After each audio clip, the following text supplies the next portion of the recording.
ต้นไม้มันเป็นการลงทุนครั้งเดียวครับเราลงทุนครั้งเดียวแล้วมันอยู่ตลอดนามันต้องลงทุนทุกปีใช่ไหมครับแล้วเราก็ควบคุมอย่างที่ว่าบรรยากาศปัจจัยอะไรไม่ได้เลยมันปัจจัยสำคัญก็คือรากของพืชต้องหายใจได้ครับเหมือนที่เราเห็นตรงเนี้ยพื้นที่ปลูกพร้อมกันทั้งหมดนะอาจารย์นะแต่เนี้ยตรงนั้นเป็นพื้นราบอากาศรากของดินต้นไม้นะฝังลงไปใต้ดินแล้วอากาศไม่สามารถเข้าถึงรากได้ในขณะที่ต้นไม้ที่ยกร่องเป็นไม้พยุงนะครับอากาศมันสามารถถ่ายเทเข้าผ่านรากได้มันเลยทำให้การเจริญเติบโตของต้นไม้นะฮะแตกต่างกันผมอยากให้มันเป็นป่าไม่ได้คิดว่าจะขายมันด้วยคืออยากปลูกแบบให้มันเป็นป่าอยู่ริมน้ำอะไรเงี้ยคือเรามองเรื่องของบ้านพักของตัวเองนะอาจารย์คือเราวางเรื่องแลนด์สเคปในป่าตอนนั้นพากันเอาน้ำใส่รถกระบะแล้วเราขุดหลุมไว้แล้วเราก็เทน้ำไว้ก่อนให้น้ำมันขังในบ่อแล้ววันรุ่งขึ้นเราก็เอาต้นไม้ลงเมื่อก่อนตื่นเช้ามาเราก็ขนไปทีละ20-30 ต้นนะฮะพอปลูกหมดปุ๊บเราก็เอาไปต่อปลูกปุ๊บเราก็ขนไปต่ออย่างนี้นะช่วงเกมปลูกนี่เป็นช่วงที่เกมยังเรียนป.ตรีอยู่เนาะใช่ฮะเริ่มป.ตรี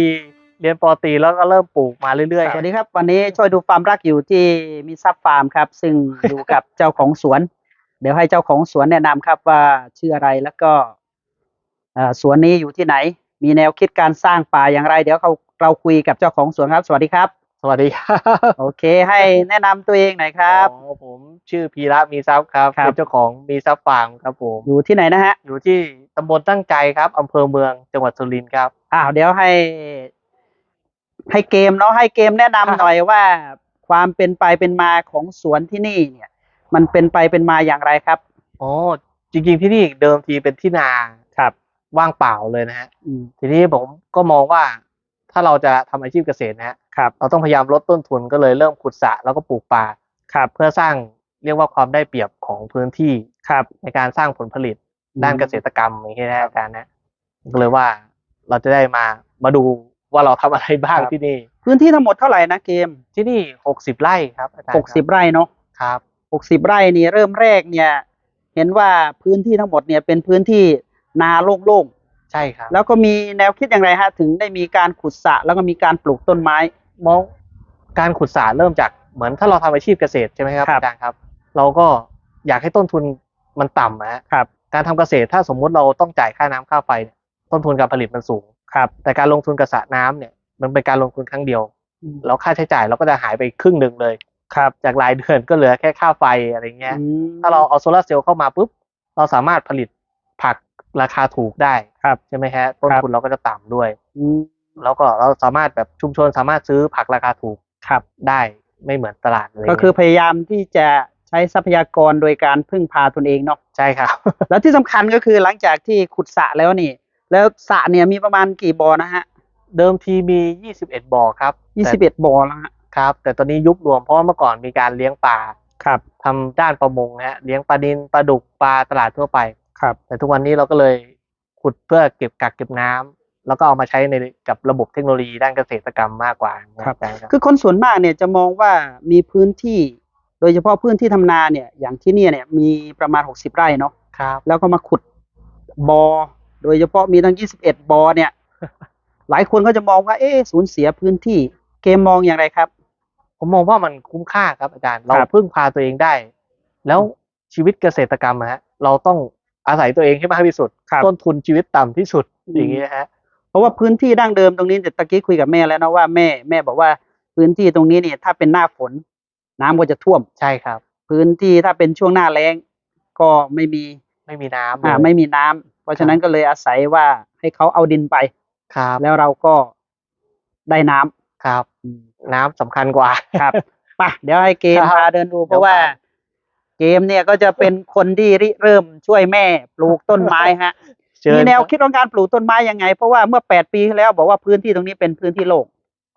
ต้นไม้เหมือนมันร้อนแล้วมันก็แรงแล้วการจะปลูกทำอะไรขึ้นมาเนี่ยมันค่อนข้างยากนะครับทีนี้พอมันมีไม้ป่าเราสามารถเอาอย่างอื่นมาเสริมได้เหมือนพวกกาแฟพวกอะไรอย่างเงี้ยเขาเรียกว่ามันเป็นความได้เปรียบของพื้นที่ป่าที่เราจะสร้างสิ่งที่มันไม่เหมือนคนอื่นในพื้นที่นี้ได้นี่นะอาจารย์แต่ว่าดูเหมือนว่าวิธีการปลูกต้นไม้เนี่ยก็ไม่ได้ปลูกว่าจะต้องระยะห่างเท่านั้นเท่านี้คือมีอะไรก็ปลูกลงไปใช่เพราะว่าเหมือน เหมือนต้นไม้นะฮะเหมือนถ้าปลูกชิดกันบางทีเรา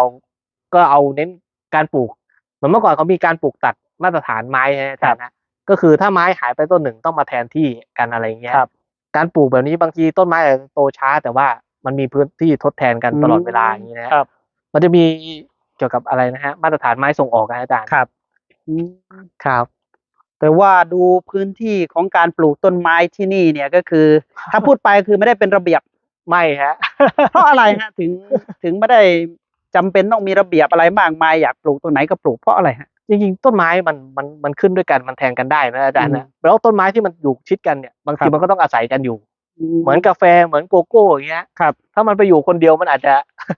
จะโตช้ายากกว่านี้คือโดยธรรมชาติแล้วเนี่ยธรรมชาติเนี่ยต้นไม้มันก็จะเกื้อกูลอาศัยใช่ซึ่งกันและกันเนาะครับเหมือนป่า3 อย่างประโยชน์4 อย่างใช่ไหมอาจารย์นะที่เราได้ยินมาก็คือมันต้องอาศัยพื้นที่เดียวกันครับในการอยู่ด้วยกันอย่างนี้นะฮะแต่ว่าพอเราปลูกปุ๊บบรรยากาศเหมือนถ้าเราอยู่ตรงนี้มันจะเย็นกว่าตรงที่ไม่มีต้นไม้อาจารย์แต่ยุงอาจจะเยอะนิดครับ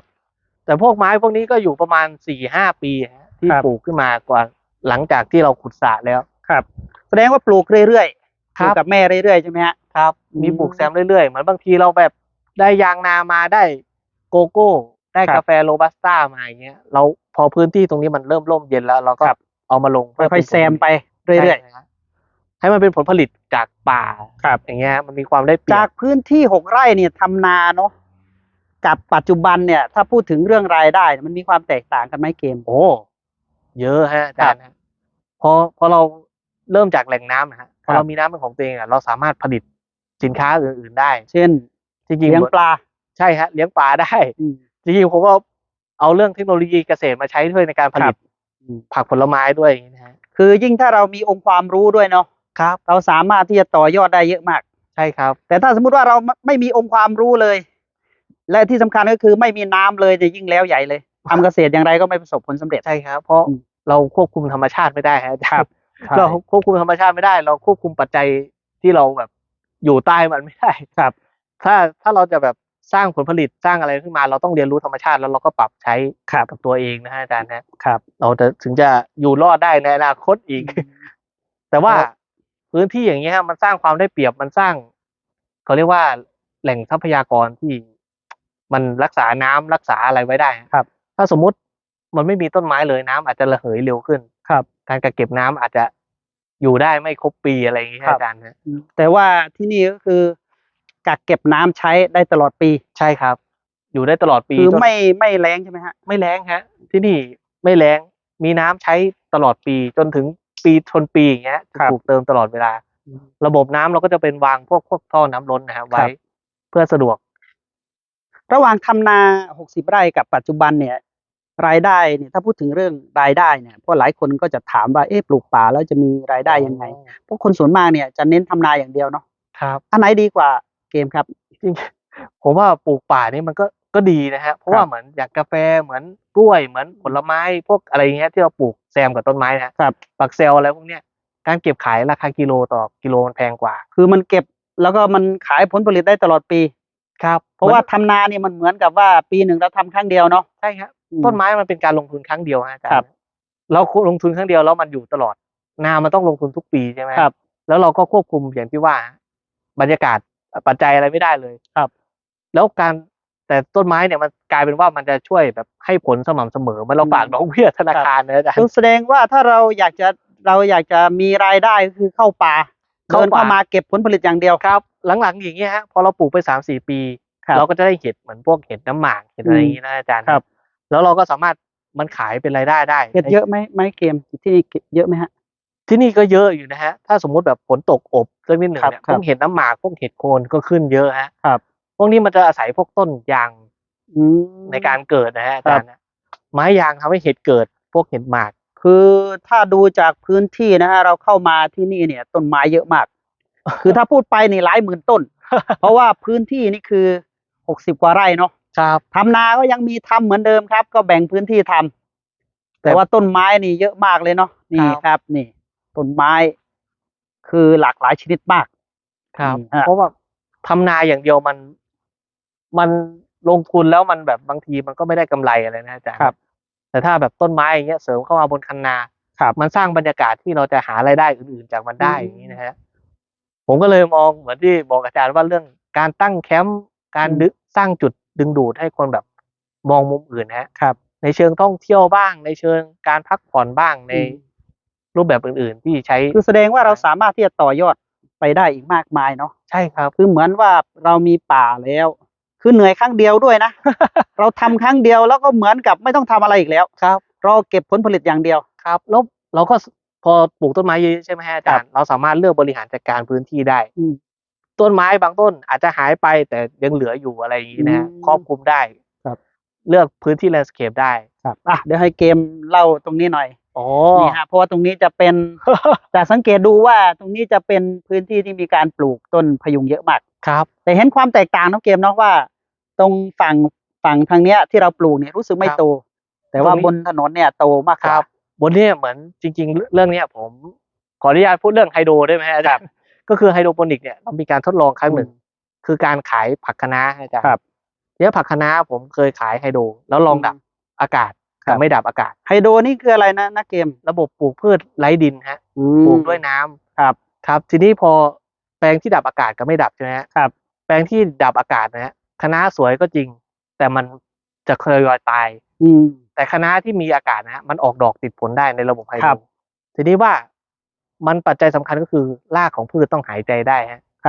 เหมือนที่เราเห็นตรงเนี้ยพื้นที่ปลูกพร้อมกันทั้งหมดนะฮะอาจารย์นะแต่เนี้ยตรงนั้นเป็นพื้นราบอากาศรากของดินต้นไม้นะฝังลงไปใต้ดินแล้วอากาศไม่สามารถเข้าถึงรากได้ในขณะที่ต้นไม้ที่ยกร่องเป็นไม้พยุงนะครับอากาศมันสามารถถ่ายเทเข้าผ่านรากได้มันเลยทำให้การเจริญเติบโตของต้นไม้นะฮะแตกต่างกันมันเกี่ยวข้องกับเรื่องของระบบน้ำด้วยไหมเช่นเพราะว่าถ้าเราดูจากฝั่งนี้เราจะเห็นว่ามันชื้นตลอดเวลาน้ำท่วมขังถ้าน้ำท่วมขังไปนี้มันจะมีระบบเกี่ยวข้องกับเรื่องของการระบายอากาศของรากไหมครับจริงๆระบายอากาศของรากเนี่ยสำคัญเหมือนกันนะพอน้ำขังใช่ไหมอาจารย์เหมือนถ้าเป็นไฮโดรน้ำขังนานๆมันจะมีแต่รากฝอยรากแก้วที่จะหยั่งลำต้นนะค่อนข้างจะช้าน้อยแต่เนี้ยพอโผล่ขึ้นมาใช่ไหมบนเนี้ยน้ำไม่ถึงแล้วดินค่อนข้างยกสูงอากาศถ่ายเทบ่อยรากหายใจสะดวกอย่างเงี้ยต้นไม้ก็จะโตดีทีนี้แบบมันก็จะย้อนกลับไปไฮโดรก็คือการปลูกคะน้าอาจารย์พอเราขายผัก2 ชนิดคือผักที่มีอากาศกับไม่มีใช่ไหมอาจารย์ผักที่ไม่มีอากาศเนี่ยพอไปขายปุ๊บมันเปลี่ยนไปเลยลูกค้าด่าผมเลยก็คือผักมันจะเหนียวมันสร้างเส้นใยขึ้นมาผักไม่กรอบแต่พอผักที่มีอากาศนะอาจารย์นะมันกลับกรอบแบบหักคะน้าออกได้โดยไม่มีใยเลยแสดงว่านี่คือระบบของเหมือนมันปรับสภาพของมันเองเนาะครับผมมองว่าอากาศจริงๆการปลูกต้นไม้อากาศสำคัญฮะเหมือนคนปลูกทุเรียนเนี่ยเขาจะมีการถมดินเป็นโพนที่แล้วเขาก็เอาต้นทุเรียนไปปลูกบนโพนก่อนดินนะครับเพราะว่าเพื่อเราระบายน้ำได้ง่ายอากาศเข้าถึงรากของต้นทุเรียนได้มันก็เลยโตดีในขณะที่บ้านเราอาจจะมาปลูกตามพื้นราบใช่ไหมอาจารย์โอกาสอัตรารอดมันน้อยเขาก็เลยเวลาปลูกทุเรียนเขาเลยให้เอาดินถมขึ้นเรื่อยๆอย่างเงี้ยอย่าให้มันลงดินไปเรื่อยๆพูดถึงก่อนหน้านั้นเราประมาณ8 ปีเพราะสวนที่นี่ก็คือเมื่อ8 ปีก่อนยังเป็นทุ่งนาโล่งแต่ว่าตอนนี้นี่เกมกับแม่ก็มาปลูกต้นไม้เนาะเกมมีความสนใจเรื่องของธรรมชาติมาก่อนหน้านั้นไหมธรรมชาติเมื่อก่อนเคยไปลาวครับแค่นั้นใช่ไหมฮะไปลาวแล้วเรารู้สึกแบบป่ามันเยอะแล้วผมชอบเมื่อก่อนผมชอบพวกเหยี่ยวพวกอะไรอย่างเงี้ยนะครับแล้วที่นี่มันไม่มีนกไม่มีอะไรอยู่เลยมันเป็นแค่ทุ่งนาคือมันโล่งครับแล้วเราก็แบบรู้สึกแบบไปป่าบ่อยๆแล้วเรารู้สึกชอบนะครับติดมาพอมันรู้สึกโล่งแล้วก็มันร้อนใช่ไหมครับมันร้อนแล้วพอเรามาอยู่เราอยู่กับมันไม่ได้นานทีนี้ว่าถ้าเราอยู่ที่นี่มันกลายเป็นว่าเราอยู่กับมันได้ทั้งวันพอมันมีบรรยากาศที่เราแบบชอบนะอาจารย์ครับก็เลยคิดว่าจะต้องมาปรับเปลี่ยนแล้วใช่ฮะมาปรับเปลี่ยนพื้นที่แล้วก็ก่อนจะเริ่มปลูกพวกไม้พวกนี้ผมปลูกกล้วยมาก่อนนะอาจารย์ปลูกกล้วยน้ำว้าเมื่อก่อนก็ขอซื้อชาวบ้านต้นละ10 บาทมาปลูกเพราะว่าเมื่อก่อนดินที่เราขุดมาถมมันกลายเป็นดินแบบค่อนข้างจะแข็งมากแข็งจนเรารดน้ำแล้วมันซึมลงไปไม่ได้ทีนี้ผมก็เลยว่าไปขอต้นกล้วยชาวบ้านมาปลูกเป็นกล้วยน้ำว้าเนี่ยซื้อต้นมาต้นละ10 บาทปลูกไปปลูกมาดินมันกลายสภาพไปดีขึ้น ไม่ แล้ว เกมก็คือว่าเมื่อประมาณราวๆ8 ปีที่แล้วเนี่ย คือแถวนี้มันเป็นที่โล่ง ครับ แล้วก็มันไม่มีน้ำเลยมันแห้งแล้งช่วงหน้าแล้ง ครับ เกมกับแม่ก็เลยให้คนเขามาขุดดินไปเราก็ได้สระ ครับ เป็นที่กักเก็บน้ำ ครับ แต่ว่าช่วงนั้นเนี่ยก็คือดินบางส่วนก็ถมเป็นคันดินอย่างนี้ใช่ไหมฮะ ครับใช่ฮะ แล้วก็เอาต้นกล้วยมาปลูกอย่างนี้แหละฮะ ครับเพราะว่าเราขุดสระลึกแล้วมันดินมันค่อนข้างเสียนะฮะอาจารย์นะ อ๋อ เราก็เลยต้องมีการปรับสภาพดินด้วย ครับ แต่ว่าต้นไม้ที่จะปรับสภาพดินเพื่อปลูกไม้อื่นได้ ผมแนะนำเป็นกล้วยฮะ อ๋อช่วงแรกๆแสดงว่าช่วงแรกๆก็คือลงกล้วยไว้ก่อน ลงกล้วยทั้งหมดบนคันนี่เลย ก็คือทำ2 คนกับแม่ ครับ เป็นกล้วยแล้วก็ปลูกไปบางทีก็แบบบางวันให้คนมาช่วยขุดบ้างอย่างเงี้ยฮะ แล้วเราก็ไปปลูกกับเขา ครับ ที่ว่าจริงๆเดี๋ยวผมจะหารูปตอนปลูกกล้วย ดูมันไม่มีอะไรเลยจริงๆ แสดงว่าพื้นที่ตรงนี้เนี่ยก็เป็นพื้นที่โล่งเพราะว่าปรับจากทุ่งนาแล้วก็เป็นบ่อ ครับ แล้วก็เริ่มที่จะปลูกกล้วยกับแม่ ครับปลูกกล้วย แล้วทีนี้พอกล้วยเริ่มมีผลผลิตใช่ไหม ครั ฮะ บ เราก็ไปเอาไม้ป่านะมาเริ่มลง โอ้ ตาม มาแซม ใช่ฮะแล้วทีนี้พอไม้ป่าอยู่คู่กับกล้วยมันอุ้มน้ำใช่ไหมอาจารย์ ครับ มันก็ช่วยรักษาแบบช่วย บำ กั รุงดิน ใช่ฮะมันเหมือนเสาเอกก่อนปลูกต้นไม้ ครับ ฮะ นี่ฮะจะเห็นว่าเกมกับแม่นี่ก็ปลูก ไม่ว่าจะเป็นกาแฟโรบัสต้าเนาะ ครับ ก็คือทยอยปลูกเรื่อยๆ อันนี้กี่ปีนะนี่ อันนี้ต้นไม้พวกนี้ประมาณ4 ปีฮะ ประมาณ4 ปีเนาะ ครับเป็นพวกไม้พยุงกับไม้สักส่วนใหญ่ฮะ คือส่วนมากเนี่ยเอากล้าไม้มาจากไหนเกม อันนี้กล้าไม้ตอนแรกๆจะได้มาจากปลูกเองแล้วก็มีงานส่งเสริมของกรมป่าไม้จังหวัดสุรินทร์นะฮะ ครับ เข้ามาช่วย ปีนั้น คนยังกลัวเรื่องการปลูกไม้พยุงไม้เศรษฐกิจอยู่ฮะ เพราะกฎหมายยังไม่แก้ โอ้ ครับ ก็คือเมื่อประมาณราวๆประมาณกี่ปีที่แล้วครับเกม ประมาณ4-5 ปีที่แล้วฮะ 4-5 ปีที่แล้วนี่กฎหมายยังเหมือนทุกคนก็ยังกลัวอยู่ว่า ถ้าปลูกไม้พยุงปลูกไม้สักเนี่ยตำรวจก็จะจับ ใช่ฮะ คนกลัวมาก แล้ว แต่ ก็ ว่าทำไมเราไม่กลัวเกม ถึงได้เอาที่นี่เอามาไว้ปลูกที่นี่ ผมอยากให้มันเป็นป่า คือตอนนั้นนี่ไม่ได้คิดว่าจะเอาไปขายอะไรทั้งสิ้น ไม่ได้คิดเลยฮะ ไม่ได้คิดว่าจะขายมันด้วยฮะ คืออยากปลูกแบบให้มันเป็นป่าอยู่ริมน้ำอะไรเงี้ย ครับ คือเรามองเรื่องของบ้านพักของตัวเองนะอาจารย์นะคือเราวางเรื่องแลนด์สเคปในป่าไว้สัก แสดงว่าก็คือเราเนี่ยมีความตั้งใจว่าจะสร้างป่า ครับ แล้วก็เป็นการดีที่กรมป่าไม้เอาไม้มาให้ ใช่ฮะ แล้วเราก็ไม่ได้คิดว่าจะตำรวจจะจับก็ช่าง ก็คือต้องการที่จะปลูกไว้ไม่ได้คิดว่าจะขายอะไรทั้งสิ้น ใช่ฮะ ไม่ได้จะขายเลย เราแบบบางทีชอบดูบ้านในป่าในอะไร ครั เงี้ย บ อาจารย์แล้วเราก็ชอบด้วย ก็เลยแบบสร้างบรรยากาศขึ้นมาเองเลยดีกว่า เดินไปดูฝั่งนี้นิดหนึ่งครับ ครับ คือถ้าใครได้เข้ามาที่นี่เนี่ยจะเห็นว่าจะมีบ่อน้ำเยอะมาก แล้วทุกบ่อเนี่ยมีน้ำขัง กักเก็บน้ำได้เต็มที่ ทุกบ่อมีปลา ครับทุกบ่อมีปลาฮะ แล้วก็จะเห็นว่า แต่ละบ่อเนี่ยจะมีคันดินราวๆประมาณ6 เมตรได้ไหมเกม ประมาณครับ ประมาณ6 เมตร ประ เนาะ มาณ6ครับ รถสามารถวิ่งเข้าได้ ครับรถวิ่ง แล้ว เข้า แต่ละ ได้ ฝั่งเนี่ยก็จะปลูกไม้ ครับ เป็น2 ฝั่งซ้ายขวา เป็นอุโมงค์ต้นไม้เรียบร้อยประมาณกี่ปีเกมตรงนี้ ตรงนี้ก็ประมาณ4-5 ปีฮะอาจารย์ฮะพวกไม้พวกนี้ลงพร้อมกันห เรา มด เข้า เล ไป ย ดูฝั่งนั้นนิดหนึ่ง ครับ นี่ฮะโอ้ ตรงนี้ก็ ไม้เยอะมาก พวกไม้พวกเนี้ยจะลงวันเดียวกันหมดเลยฮะวันพร้อมๆกันก็คือในเดือนนั้นก็จะเดินปลูก ประมาณ ไเอย ปลูกช่วงเดือนไหนเกม ๆตอนนั้นปลูกประมาณพฤศจิกาเลยอาจาร ป ย์ ระมาณพฤศจิกา ครับ ไม่ ก็ เกี่ยว คือช่วงเข้าสู่ฤดูหนาว ใช่ฮะ แล้วก็จะแล้งนาน ครับ แต่ตอนที่เราปลูกนี่ดูแลยังไงเกม ตอนนั้นพากันเอาน้ำใส่รถกระบะฮะ ครับ แล้วเราขุดหลุมไว้แล้วเราก็เทน้ำไว้ก่อน อันนี้ก็คือทำกับแม่ ครับ แล้วก็ให้คนนะมาช่วยขุดด้วย อ๋อ ครับทีนี้ว่าพอขุดปุ๊บเราเทน้ำไว้ก่อนใช่ไหมอาจารย์ ครับ ให้น้ำมันขังในบ่อแล้ววันรุ่งขึ้นเราก็เอาต้นไม้ลงฮะเพื่อให้ดินตรงนั้นมันอุ้มน้ำไว้ก่อนบ้าง แสดงว่าดินก็ไม่ใช่ว่าดินจะอ่อนนะ ครับ ก็คือขุดหลุมก็จะยากเหมือนกัน ครับ มันจะสู้มา เราก็เลยปลูกมาเรื่อยๆฮะแต่ว่าเหมือนพอมันปลูกอย่างเงี้ยอาจารย์เรามีสระมีบ่อ ครับ ถ้าสมมุติวันหนึ่งเราจินตนาการว่าเรามีบ้านพักอยู่ระหว่างต้นไม้อยู่ระหว่างสระอะไรเงี้ย ครับ ตื่นเช้ามา เห็นปลาเห็นอะไร โอ้จะเห็นว่าเนี่ยครับ คือสวยงามมากอ่ะ คือตอนนี้ถ้าสมมุติว่าเราตัดหญ้าตามทางนะฮะ แล้วเดินเข้ามานี่จะสวยงามมาก คือทุกจุดเนี่ยกลายเป็นอุโมงค์ต้นไม้หมดแล้ว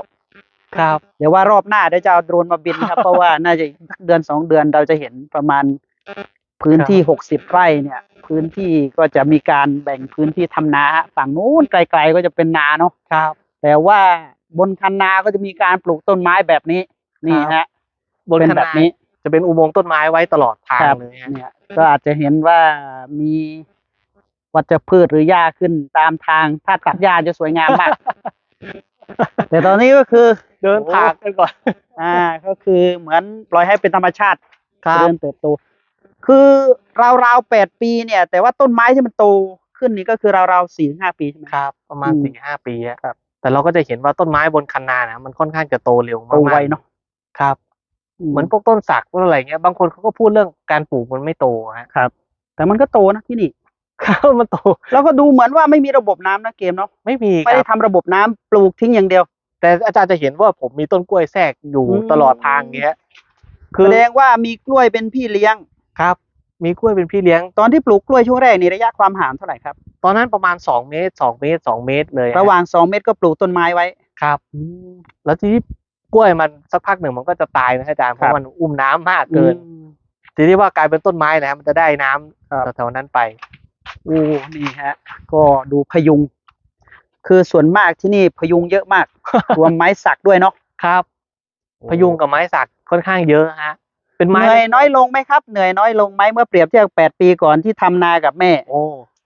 น้อยลงฮะ บางทีแบบเราอาจจะอยู่2 คนแล้วทำงานยากนิดนึงแต่ว่ามันสบายใจ คือมันเหนื่อยน้อยลง ครับ เรื่องของ ตอนนี้ก็คือพูดง่ายๆคือไม่ได้ตากแดดละ ใช่ฮะ สบายเดินไปทางไหนก็มีแอร์เนี่ย แล้วเก็บผลผลิตได้ ครับ ไปเดี๋ยวเราเดินไปฝั่งนู้นนิ อ๋ ดนึง อเดินมาทางนี้อาจารย์ โอ้เนี่ยพื้นที่ตรงนี้ก็จะติดกับเขตแดนตรงนี้เนาะ ครับ เนี่ยมองไปเขียวๆทางนู้นก็จะเป็นทุ่งนาอยู่ฮะ ฝั่งนู้นก็จะเป็นพื้นที่ทำนา พื้นที่60 ไร่เนี่ย มีบ่ออยู่21 บ่อ พื้นที่ที่เหลือไว้ทำนานี่ประมาณกี่ไร่ครับ เหลือทำนาอยู่ประมาณ40 กว่าอย่างเงี้ย 40 กว่าไร่ ครับ เพราะตอนนี้เรารวมไปบ้านพักอาศัยอะไรพวกนี้ อืม อาจารย์มันก็จะ ครับ เยอะหน่อย ครับ ครับ แต่ว่าถ้าเปรียบเทียบทำนาอย่างเดียวกับปัจจุบันมีการขุดบ่อ มีการปลูกต้นไม้และแบ่งพื้นที่ทำนาเนี่ย ปัจจุบันได้มากกว่าหรือน้อยกว่า ผมว่าได้มากกว่านะครับเพราะเราขุดสระมันจะได้เลี้ยงปลาด้วยค อื รับ ม เราก็มาเริ่มทำเรื่องปลาสวยงามอะไรบ้าง รายได้ก็จะจากการเลี้ยงปลา ครับ ได้จากผลผลิตของป่า ใช่ฮะ แล้วก็ดูเหมือนว่าเราก็จะมีน้ำกักเก็บน้ำไว้ตลอดทำนาก็ได้ ครับทำนาก็ได้ ใช้เองก็ได้ แล้วมันพอเรากักเก็บน้ำไว้ใช่ไหมฮะอาจารย์นะน้ำในนามันก็จะไม่ค่อยพร่องนะเวลามันอากาศร้อนมากๆอย่างนี้ฮะ เหมือนมันอุ้มน้ำไว้เนาะทุก ใช่ พื้นที่มันชุ่มน้ำ ครับ กลายเป็นว่าพอเราขุดสระใช่ไหมฮะ ครับ ดินที่เราทำนามันก็กลับได้อุ้มน้ำด้วยตลอดอย่างนี้นะฮะมันกลายเป็นว่าน้ำที่จะระเหยทิ้งมันน้อยลง มันเป็นเหมือนกับดินดำน้ำชุ่ม ครับ โอ้โหนี่ครับ อุดมสมบูรณ์มาก คือมีไผ่มีแบบไม่น่าเชื่อนะฮะว่าพื้นที่60 ไร่เนี่ย จะมาทำกัน 2 คนกับแม่ฮะ แล้วก็อาจจะมีจ้างบางครั้งเนาะ ครับ แต่ว่าส่วนมากเนี่ยประมาณ 80-90% คือทำเองนั่นแหละเนาะ ครับทำเอง ครับ เพราะว่าเดี๋ยวนี้คนทำเกษตรเนี่ยอายุมากนะอาจารย์ ครับ หาคนมาทำยากเหมือนกัน ทีนี้พูดถึงเรื่องของเกมเนาะเกมตอนนี้ก็ ครับ คืออายุเท่าไหร่แล้วตอนนี้ ตอนนี้33 ปีครับ 33แต่ว่ามีป่า60 ไร่ฮะตอนนั้นเนี่ย คือหลายคนบอกว่าจะได้ใช้ไม้เมื่อไหร่ คือตอนนี้ได้ใช้แล้ว ครับ จริงๆมันก็ใช้ได้เลย ราวๆ4 ปีเนาะเกมเนาะ ครับ อืม 4-5 ปีเนี่ยฮะก็เริ่มเห็นผลผลิตของไม้ ครับ แล้วนะครับผมว่า ไปเราเดินดูฝั่งนี้ ครับ ฝั่งนี้เนี่ยเราจะเห็นชัดเจนนะฮะว่านี่คือไม้พยุง4 ปีเนาะ ครับ 4 ปีแล้วปลูกแบบไม่ต้องดูอะไร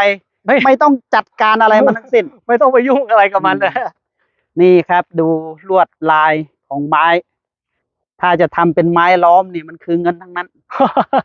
เนาะเกมเนาะ ครับจริงๆผมก็สนใจเรื่องต้นจบกเหมือนกันนะ ค ค รั รั บบ เนี่ยจะบกหรือต้นพูนทรัพย์เนี่ยฮะ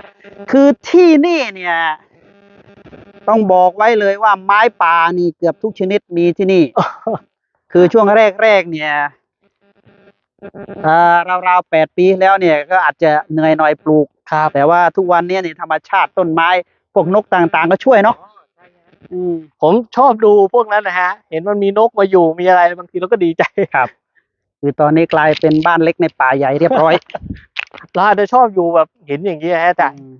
เราก็เลยอยากปลูกให้มันอยู่ เนี่ยดูแล้วก็ไม่ใช่ดินดีเนาะมันก็เป็น ครับ ดินแข็งเนาะ เป็นดินแข็ง อื ฮะ ม จริง ๆ แบบตอนที่ขุดมาแรกๆดินที่ต้องถมนะฮะรถ ครับ เขาก็พยายามเอาถนนดีๆ ก็คือมันเป็นดิน อืม ดินดานแข็งเลย ครับ ฮะ คือเขาอะพยายามเอาดินที่ดีออกไป ค่ะเพราะว่าเขาเหมือนหวังดีว่าให้รถมันวิ่งได้อะไรอย่างเงี้ย นี่ครับโอ้โหต้นไม้ทั้งนั้นเลย นี่ครับ อ๋อ จะเห็นว่าจะใช้ไม้อะไรล่ะใช่ไหม สามารถที่จะใช้ได้ฮะนี่ ครั ฮะ บ ธรรมชาติมันสร้างสรรค์ นี่ฮะ แล้วก็หลายคนถามว่าปลูกต้นไม้มันจะได้ใช้ตอนไหนเนี่ย ใช้ตอนนี้แหละ อืม เราก็เริ่มเนี่ยฮะเริ่มเห็นอย่างเงี้ย ครับ บางทีมันไม่ได้อาจจะไม่ได้ใช้เนื้อไม้แต่ใช้ร่มมันได้นะอาจารย์นะ คือถ้าจะทำเป็นปุ๋ยต่อยอด ครับ ได้เยอะแยะมากมายเนาะ ครับเหมือนเราทำงานในเกษตรกรรมฮะเราก็ต้องการอยู่ในร่มนะฮะ อืม แต่ ใช่ พอปลูกต้นไม้อย่างเงี้ยมันก็เป็นร่มให้เราเองโดยเราไม่ ใช่ ต้องไปการ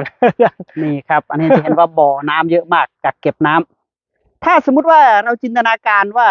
เมื่อ8 ปีที่แล้ว กับปัจจุบันยังเป็นพื้นนาโล่งๆนี่ โอ้ เกมคิดว่าจะเป็นยังไงฮะ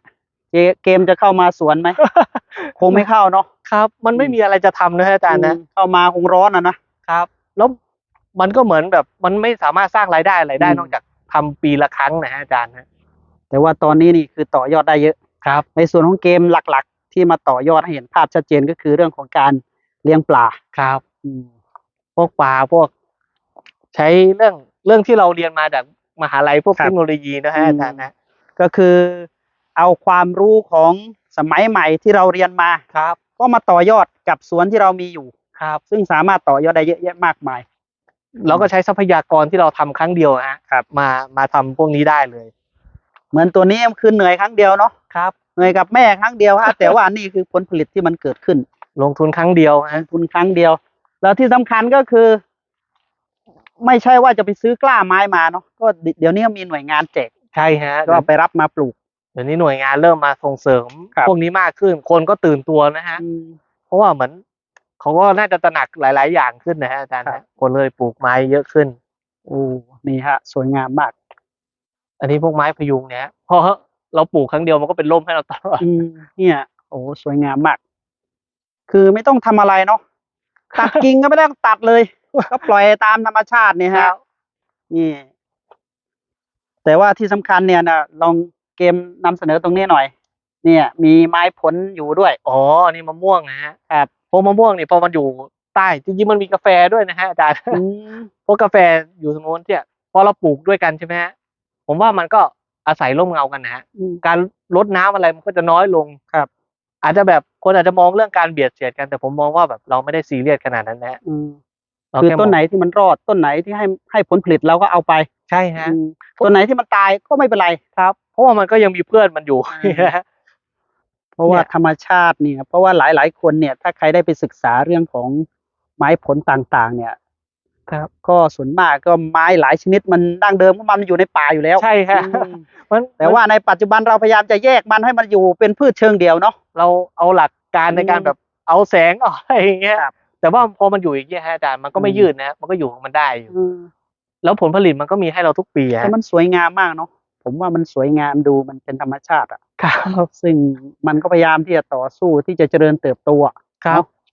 เหมือนมะม่วงป่ามันก็อยู่ได้ผลเยอะแยะนะอาจารย์ ครับ เนี่ยอย่างเงี้ยฮะพอมันอยู่ด้วยกันเนี่ย พวกต้นสักต้นอะไรเนี่ยปกติเมื่อก่อนก็จะเลาะหลังๆนี่มันเริ่มจะไม่ค่อยได้เลาะแล้ว เติบโตของมันเอง ครับ มันสูงเกินสัก2-3 เมตร2.50 เมตรก็เลิกแล้ว ไปเดี๋ยวเราให้เกมพาไปดูไม้ตะเคียนครับ เนี่ย อ๋อ ไม้ตะเคียนซึ่งมีการปลูกตามริมสระ ครับ ซึ่งก็ออกไปทางนี้ อันนี้ ได้ไหม นี่มันพยุง โอ้นี่ไม้พยุงนี่กี่ปีครับเกม อันนี้ก็รุ่นเดียวกันฮะ 8 ปีเนาะ 4 ปี 4 ปี ครับ คนก็ส่วนมากมาดูไอ้ต้นเนี่ยฮะ โอ้ มันได้ 4 ปีฮะเนี่ย มี2 ฝั่งเนี่ยฮะ โอ้ไม่น่าเชื่อฮะนี่4 ปี เนี่ยฮะ แต่มันก็จะเป็นแค่2 ต้นนี้ฮะที่มันใหญ่กว่าเขา นอกเหนือจากนั้นก็ไม่ใหญ่ มันก็จะเท่ากันนะฮะ โอ้นี่ใหญ่มาก4 ปีนะ นะฮะผมว่าลองดูว่ามันเกี่ยวกับอะไร โอ้เนี่ยสวยงามมากครับต้นนี้โอ้เนี่ย เนี่ยฮะ มันจะมีคู่มันอยู่แค่ตรงเนี้ยฮะที่มันใหญ่ ที่มันโตเนาะ ครับ ใหญ่กว่าเพื่อนเลย โอ้นี่สวยงามครับ อาจจะเป็นเจ้าถิ่นนะ นี่ฮะ เนี่ยฮะ โอ้ เราจะมองยากนิดนึงแต่2 ต้นเนี้ยมันคู่กัน แต่ก็ ล้ว ไม่มีการเลาะกิ่งไม่มีการตัดสางกิ่งเนาะเขาปล่อยธรรมชาติใช่ไหมฮะ ไม่มีเลยฮะ เนี่ยมันก็เลยคดไปเรื่อยๆแต่ว่าพวกพยุงบางทีเราจะเห็นแบบมันหักตอแรกนะฮะก็คือมันจะมีแมงเจาะต้นพยุงมีปัญหาเรื่องแมงเจาะลำต้นนะฮะแล้วมันก็จะหัก แต่พอตอที่2ขึ้นมาก็จะไม่มีปัญหานี้แล้วฮะ ครับนี่เราเดินไปฝั่งไหนเราจะพบว่า ก็มีสระน้ำเนาะ นี่ครับกักเก็บน้ำแต่ว่าเกมกับแม่ก็ไม่ได้เสียดายพื้นที่ใช่ไหมฮะ ครับ เพ เพ ราะ ราะ ว่า ว่าน้ำเป็นปัจจัยสำคัญเนาะ ครับเหมือนเรามองว่าเหมือนมีน้ำเรายังไงก็มีอาหารกินนะฮะอาจารย์ ครับ เราขาดน้ำไม่ได้ ชีวิตเราขาดน้ำไม่ได้ ถ้าสมมุติมีแต่ดินเราหิวน้ำเราหาไม่ได้ใช่ไหม ครับ แต่พอเรามีน้ำปุ๊บเราเลี้ยงปลานิลปลาอะไรเงี้ยมันมีอาหารอยู่ในนั้นด้วยได้อย่างเงี้ย ครับ แล้วมันก็ไม่ต้องแบบดูแลจัดการมากและอย่างมันดูแบบ คนก็มีความชอบด้วยนะฮะ ยิ่งเกมเนี่ยไปเรียนรู้เรื่องของปลาเนาะจากมหาวิทยาลัยนะฮะ ครับ เสร็จแล้วก็มาต่อยอดในสิ่งที่ตัวเองเรียนมา ครับ เนี่ยฮะ โอ้นี่ครับ แต่ว่า อุดมสมบูรณ์ บางอย่างเหมือนเราลื้อทิ้งก็จะมีกระถินนรงค์ฮะอาจารย์นะกระถินนรงค์ถ้าอยู่ใกล้สระมันไม่ค่อยดีเท่าไหร่ เพราะอะไรฮะ มันใบมันร่วงลงไปแล้วมันมีเป็นสารพิษที่ทำให้ปลามันตายได้ ในกรณีที่อากาศปิด 3-4 วันนะฮะเราก็เลยพยายามลื้อกระถินนรงค์แล้วเอาไม้อื่นเข้าไปแทนนะฮะ นี่ทางนี้ฮะนำเสนอต้นตะเคียนหน่อย ต้นตะเคียน นี่ตะเคียนครับ หลายคนบอกว่าปลูกแล้วผีจะมาอยู่ แต่ที่นี่ปลูกไว้จำนวนเท่าไหร่ครับ เกม โอ้โหหลายร้อยต้นอยู่นะฮะ หลายร้อยต้นนะแล้วที่ปลูกเนี่ยดูฮะระยะความห่าง น่าจะถึงไหมฮะ2 เมตรไม่ถึง ไม่ถึงน่าจะอยู่ราวๆประมาณ1 เมตร เมตรหนึ่ง นี่ ลอง9 1ก็ได้ แล้วเนี่ยปลูกตามขอบเลยนะครับ ปลูกดิ ให้ น เกม น้ำ เล่าที่ไปที่มาของไม้ตะเคียนที่นี่หน่อยนี่ระยะเวลากี่ปีนะครับ อันนี้ก็ประมาณ4 ปีเท่ากันนะ 4 ปีเนาะ ครับ เริ่มปลูกมา นี่ฮะ ทีนี้ว่าเขาให้มาเยอะมากๆเลย ไม่รู้จะปลูกตรงไหนแม่ผมบางคนเขาว่าตะเคียนชอบอยู่ใกล้น้ำเราก็เลยมาปลูกริมน้ำอย่างนี้นะครับ ไว้แต่ที่ว่าข้อดีของมันเบียดกันก็คือลำต้นมันจะตรงมันไม่ค่อยคดงอฮะ ครับ ทีนี้ว่าเหมือนที่ผมบอกว่ามันมีเรื่องการใช้ไม้ทดแทนกันนะฮะ ถ้าสมมติวันหนึ่งเราปลูกไม้เพื่อขายไปบางต้นนะฮะ ครับ จะส่งออกมันต้องมีไม้แทนกันระยะกี่เมตรมันมีข้อกำหนดอยู่อย่างนี้นะแล้วปลูกแบบนี้ไม้อาจจะโตช้าบ้าง แต่ว่าถ้าเกิดว่าเราอยากจะเลือกไว้ก็ได้ ใช่ฮะ เราอยากจะเอาไปใช้ประโยชน์ก็ได้ ใช่ครับ ประเด็นคือปลูกหรือยังนี่สำคัญมาก ใช่ฮะอันนี้คือเราปลูกไปเราก็ไม่ได้ซีเรียสนะครับเพราะว่าเหมือนริมคลองอย่างเงี้ยมันก็ดูสวยของมันไปอีกบรรยากาศหนึ่งเหมือนกัน ครับเพราะธรรมชาติของไม้ตะเคียนอยู่ตามขอบ ครับ สระหรือขอบน้ำเนี่ยมันจะสวยงามมาก ครับเหมือนเราชอบไปเจอตะเคียนจมน้ำลอยมากับน้ำ ใช่ชอบน้ำ เราก็เลยแบบปลูกไปเราจะเดินฝ่าเข้าไป นี่เจ้าแม่ตะเคียนน่าจะมาอยู่เยอะครับ เนี่ย คนส่วนมากจะกลัวฮะแต่ผมมองว่าหลังๆมันเป็นเรื่องของเศรษฐกิจนะฮะ เป็นไม้เนื้อดีนะ ไม้สวย เนื้อ ฮะ แข็ง ครับ แล้วมันชอบน้ำยิ่งเรามีสระน้ำแบบนี้อยู่แล้วนี่สบายมากเนาะ ครับ แต่เนี่ยมันอาจจะมีตายบ้างนะฮะผมก็ไม่แน่ใจสาเหตุมันจากอะไร ช่วงที่น้ำลดลงไปมากๆนะฮะ โอ้อาจจะมีแมงเจาะหรือเปล่า อาจจะมีแมงเจาะที่รากมันนะฮะเนี่ยฮะเนี่ยในกรณีที่มันตายอย่างนี้ใช่ไหมมันยังเหลือเพื่อนมันอยู่ฮะ อ๋ออย่างน้อยก็คือ ตายไปก็ไม่เห็นจะเป็นอะไรเลยเพราะว่าหลายต้นยังเหลืออยู่ ใช่ฮะ ยังเหลืออีกเยอะ ยังเหลืออีกเยอะมันจะมีเพื่อนมันอยู่ฮะเพราะว่ามันจะตายอย่างเงี้ยจะตายแค่ต้นหนึ่งระหว่างที่มันแน่นกันมากๆนะฮะ ครับ ก็จะโดน1 ต้นมันก็เลย เดาโตมากอะ เรามุดทางไหนดี โอ้มันคือป่า60 ไร่นี่มันก็คือป่าดงดิบนี่เอง เราจะมุดลงไปข้างล่างอยู่จ้ะ ไปออกฝั่งนี้ดี ออกทางนี้เลยโอ้ระวังหนามนะอาจารย์นะมะกรูด ก็คือมันไม่ได้มีไม้ป่าอย่างเดียวเนาะมันมีไม้ผลผสมผสานไปด้วยเนาะ ครับ ระวังนะ อืมนี่ครับ สวยงามมาก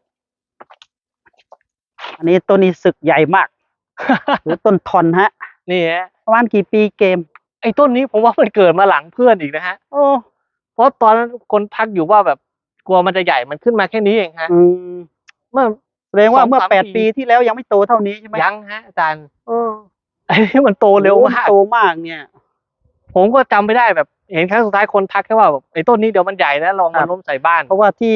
มหาลัยเราเนี่ย ไม้มันล้มเนาะ ครับ ประมาณ ผมคิดว่าอายุได้ประมาณ70-80 ปีมันล้ม อ๋อ แล้วตัดออกมาก็เอาไปทำเป็นที่นั่ง อ๋อ ไม้เนื้อสวยมาก ครับ อืม เนี่ยฮะไอ้ต้นถอนนี่ผมเห็น แต่หลังๆพอเราปลูกป่าเยอะๆฮะอาจารย์ อืม ผมชอบอย่างหนึ่งคือหิ่งห้อยฮะ โอ้ที่นี่มีหิ่งห้อยด้วยฮะ มีฮะปีตอน3-4 ปีก่อนเรา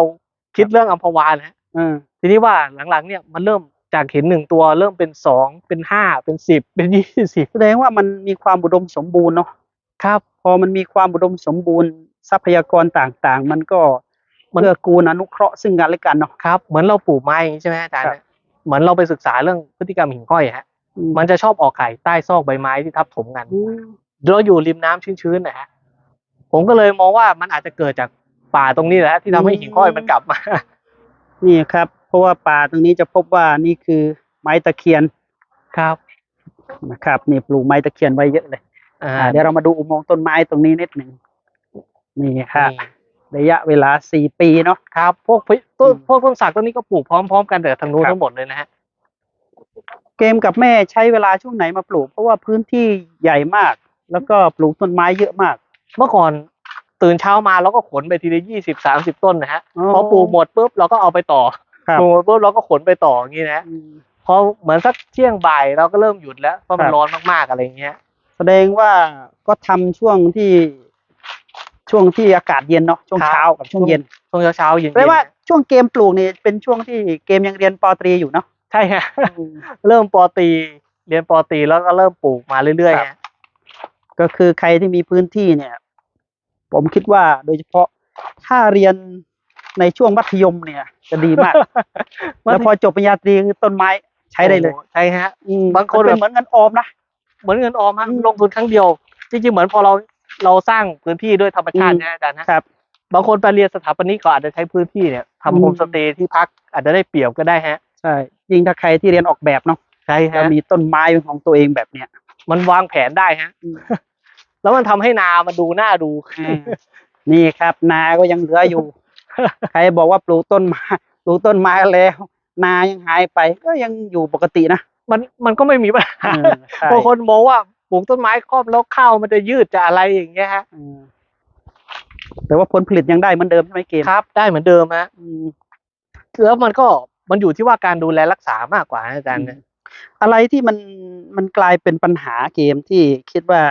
พอเราปลูกป่าแบบนี้มันมีปัญหาไหมปัญหาที่คิดว่า เอ๊ะคนที่จะทำต่อไปเนี่ย คนที่จะปลูกป่าต่อไปเนี่ยอาจจะต้องตระหนักแล้วก็ต้องคิดถึงเรื่องนี้ไว้ จริงๆผมมองปัญหามันน้อยมาก